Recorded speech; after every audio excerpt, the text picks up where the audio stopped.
Hey guys, Liam here, giving you a new roundup of Steam Deck gaming news because I follow basically everything so that you don't have to. And as always, I'll keep it short and to the point so you can get on with your day. Firstly, Valve has gone back over some Steam Deck verified ratings for EA published games and bumped up the likes of Battlefield 1, Jedi Fallen Order, The Sims 4, and Titanfall 2 from unsupported to playable once again. The problem was originally the switchover from Origin, which has been sent to the graveyard, to the EA app. It took them a while, but all the fixes needed are in Proton Experimental now, and Valve has set that as the default Proton version for those games, so they are once again click and play. For those of you who love to mod your Steam Deck, JSAUX has the clear backplate, but they're going to be doing more colours for it. They did a poll on Twitter to find the two most popular colours, with purple and green being the most popular voted, and so those will be getting released in April.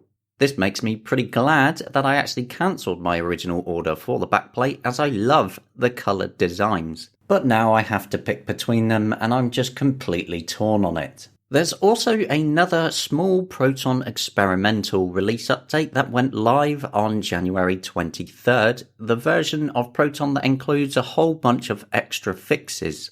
This small release improves multi-touch support in games, and it also fixes the native scroll bar always being visible in the Final Fantasy XIV online launcher. If you don't have Proton Experimental installed, you just search for Proton in your Steam library and it will show up there, and it updates just like any games do. And you can set Proton Experimental on any game in your Steam library in the Properties and Compatibility menu when you tick the box and select it from the drop-down. And if you use GE-Proton, the community-made version of Proton with extra fixes, you're probably going to want to update to GE-Proton 7-47 because it's been writing invalid state cache files that can lead to all sorts of trouble. That's a quote from the developer there. So if you've had issues, do have a look at that. And if you need a guide on using GE-Proton, there's multiple videos on the channel. Next up, there's a new beta available for Steam Deck that includes a whole bunch of Steam input improvements, especially for Nintendo controllers. So for this, they included a reworked layout of the mode settings page to show more content. They added upper grips as an option for mode shift. They filtered mode shift button options to only show available buttons based on the controller type.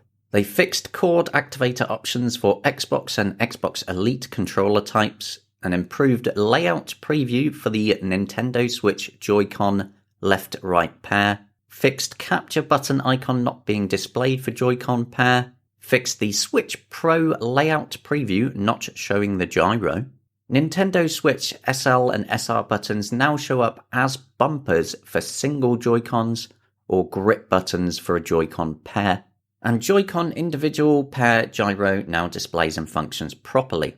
Additionally, there were a few fixes for the new big picture mode in the desktop, where it will hide the cursor when in gamepad navigation mode in big picture.